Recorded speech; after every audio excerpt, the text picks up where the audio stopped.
My name is Ed Wilson. I'm a sculptor. I live in Houston, Texas. My studio's here. I live here. I'm working primarily in steel. My experiences while I was living in Germany. I lived in Berlin for 3 years.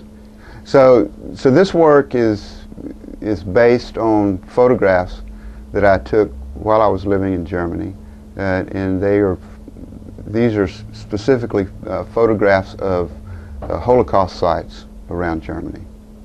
The railroad piece is a memorial in an active railway station in Berlin. It's a commuter train in a rich neighborhood, but it is also the point of departure for all the Jews who were exported to concentration camps from Berlin. And this piece is an image of that place. Yes, Grunwald Bahnhof is the name of the station. Bahnhof in German is railroad station, and Grunwald is the specific neighborhood.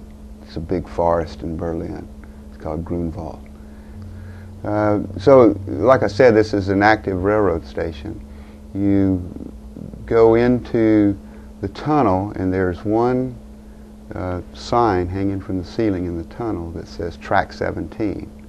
And you walk up on the Track 17.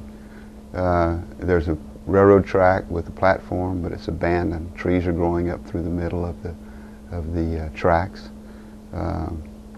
And the Deutsche Bahn, the German railroad company, built a memorial, and they lined the platform with these cast iron plaques that are chronological. They go down one side of the platform and back up the other side of the platform. And at the edge of these cast iron plates next to the track there's a date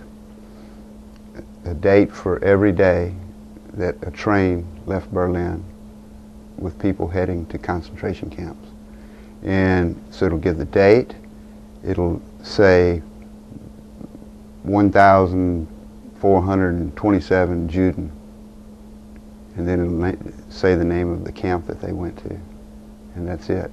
But you walk down the track, it starts in like 1940, ends in 1945, and it's a very poignant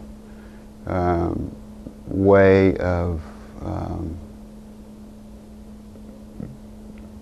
showing the magnitude of the Holocaust. And it reads, and the numbers on the dates, it reads like a bell curve. It starts out with a small number of people leaving, peaks 42 or 43, and goes all the way up to like 2 weeks before the Russians got to Berlin. And and then there was a train going out with 3 people on it.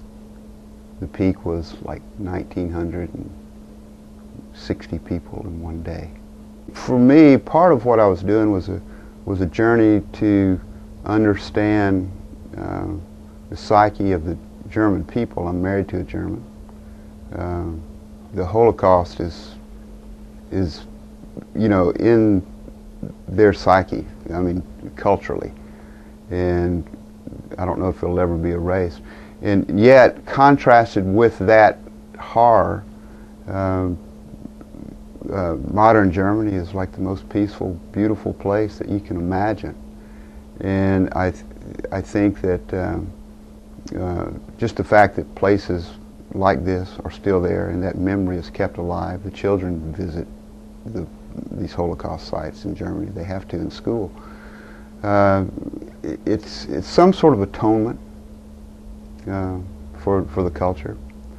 The other aspect of that is during the time that I was there, it was also the time when we were very much focused on Guantanamo Bay and Abu Ghraib and all of that, and I was thinking those places are only just a couple of steps away from these places that I was seeing in Germany. And the fact that they could happen in Germany, which is like just a beautiful country with beautiful people, tells me that if we're not aware and careful, this type of atrocities can happen anywhere, and it continues.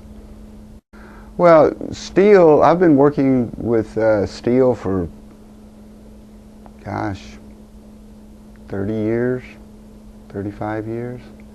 I'm real familiar with the medium. I'm comfortable with it. I love it. I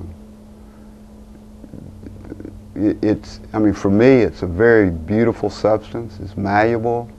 It's got a huge range of color in it. I mean, so much of the process of working with this material, for me, is just